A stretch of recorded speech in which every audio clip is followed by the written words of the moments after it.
Yeah. So Yes. my first question, can you Who hear is me? it? Yeah, who is this? My name is Junaid from the Okay, UK. Junaid. Yes, brother. Yeah. So my first question is, I hear from some Sunnis saying that um, Shia hadiths, like our first hadith book, the chains are weak and we don't, and are unknown, and Yeah. that the scholars they say that their backstory, stories from when they were young, like they're not really narrated or things like this.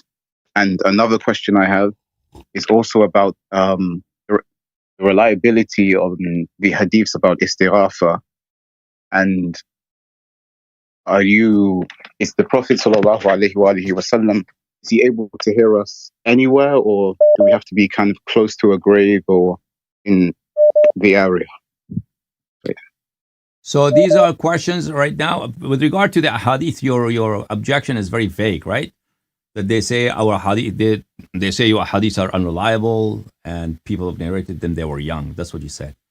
So if you make it more specific, that perhaps I could answer. Then if they say So you, if they, if they say your it's hadiths are mainly weak, about, you can tell them back that your hadith is weak, right? That's no yeah, argument. yeah.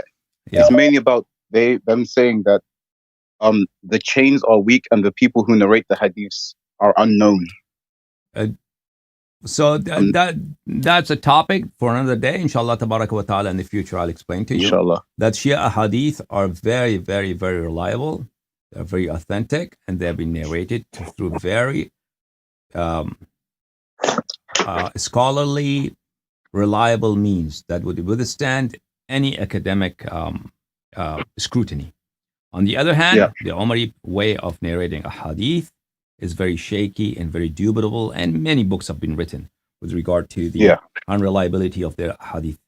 So that's a topic that's for another day that requires its own Okay. detail. With respect to the Rasul sallallahu alaihi wasallam and Ahl al-Bayt alayhim Allah. salam, whether they hear you from distance or not, so you would understand that there are many ziyarats, especially ziyarat al-Ashura, which is a very credible chain of narration Yeah, that you can recite it from anywhere, right? You have many ahadith, many ziyarat, and Kitab Kamil al-Ziyarat, which is a very reliable book of hadith. There are many ziyarats that Imam alayhim salam, the holy Imams alayhim salam, have instructed us to recite these ziyarat, and these are words that are said between a follower and his Imams. Salutations, yeah. greetings, and talk, just friendly talk and talk of love and devotion between a follower and his Imams. They are said from a distance.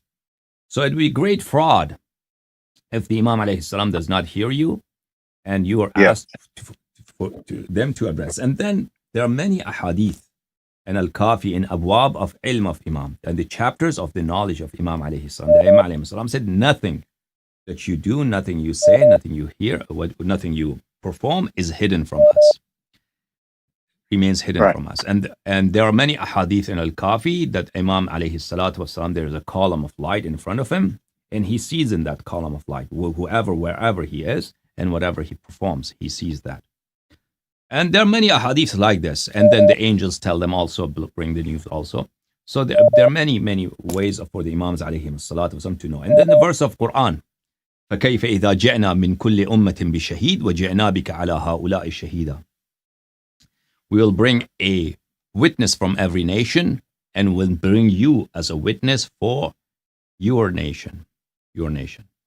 We'll bring you Okay. as a witness. And Rasulullah sallallahu alaihi wasallam himself said that if you see an action like a clear sun, then you can testify. And if you do not see it, then you cannot testify. So these are many ahadith in this spectrum that I have referred to. And inshallah tabaraka wa ta'ala, one day perhaps I should give a lecture on this matter and settle this matter once and for all. Okay? And can I ask another question? Yeah, please. Okay, another question. Well, my last question would be regarding Surah Tahrim. How did Yeah.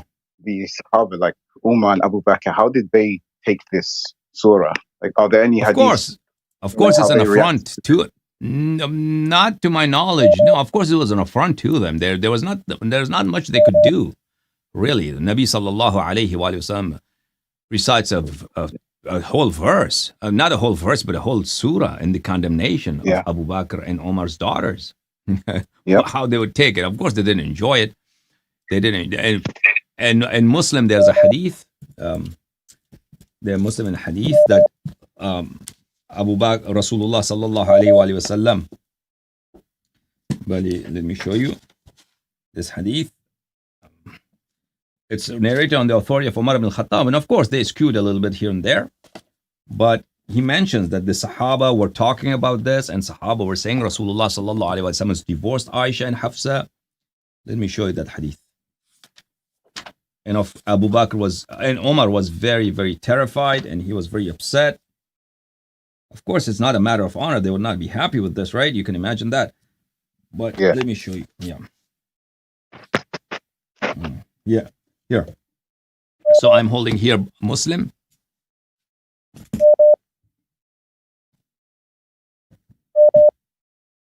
Muslim.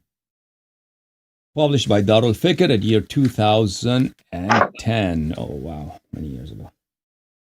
Page 705. This is Kitab al-Talaq, the book of divorce. Babun fil Ilah, hadith number 1479. So Omar says that I went to the masjid فإذا الناس ينكتون بالحصى ويقولون طلق رسول الله صلى الله عليه وسلم نساءه وذلك قبل أن يؤمرن بالحجاب. Rasulullah sallallahu alaihi wasallam, I went to him and I went to the masjid. People were talking. Everybody was talking, and everybody they were whispering, and they were saying Rasulullah sallallahu alaihi wasallam has divorced Aisha, Hafsa, and his wives. And then I said, I'll find out. And then I went to Aisha. Said, قلت يا بنت أبي بكر أبلغ من شأنك أن تؤذي رسول الله صلى الله عليه وسلم. I went to Aisha and said to Aisha, why you have been doing adiyah, why you have been doing disturbance, and you have been perturbing the Nabi sallallahu alaihi wasallam. Why you have been giving discomfort to the Nabi sallallahu alaihi wasallam. And Aisha was very mad at me and said to me, get out of here, basically. Mali wa malaka ya ibn al-Khattab. Get out of here. It has nothing to do with you. Go to your daughter. Then I went to my daughter and she started crying. So that is the reaction that is in my mind right now. Okay? Thank you. Okay. Thank you. And also, alaykum salam. Also, you can understand the reaction from Omar, from what transpired between Omar and Abdullah ibn Abbas and the question of Surah al-Tahrim. Abu Bakr and Omar were greatly offended by this Surah of Tahrim. You can infer that from this conversation between Abdullah ibn Abbas and Omar in Bukhari. This is Sahih al-Bukhari, published by Dar Hayat Turath at year 2001. What's this page number? 701? No, page number. What is page number? 899. 899. Okay. Hadith number 4913. There we go. So basically in this hadith, it says that Abdullah ibn Abbas says, I wanted to ask Omar a question about Surah al-Tahrim, but I was very scared of him. I did not ask him for a whole year. And then we went to Hajj. And as we were coming back from Hajj, Omar wanted to go relieve himself. So he wanted to go pee or whatever in the desert. So I waited for him. So when you go to desert to pee, then of course you'll be alone. You'll have privacy. So I found him that he was done with his urination, and then he got out. He came, and then I caught him there and I asked him there about Surah al-Tahrim. I asked him about Surah al-Tahrim. I said, who are those two women? من المرأتان تظاهرتا على النبي صلى الله عليه وسلم. Who are those two women who conspired to... Tadahur means conspire for animosity, conspiring for opposition, conspire against someone. Who are those two women who conspired against the Nabi sallallahu alaihi wasallam? Omar said, Abdullah, you don't know this? There were Aisha and Hafsa. So you understand that Abu Bakr and Omar were not proud of this incident. If they were proud of this incident, Abdullah ibn Abbas would not be scared of him to ask him in Medina in front of people, or in Hajj in front of people. And he did not have to wait one full year, right? Abdullah ibn Abbas says, I waited 1 full year to ask him that question because I was scared of him. Why would he be scared of Abu Omar? To ask him this question. Who are those 2 women who conspired against the Nabi sallallahu alaihi wasallam? Of course, because this is a question whereby a question that's Omar takes it as offensive, right? Because it hits him, it hits his honor and his respect.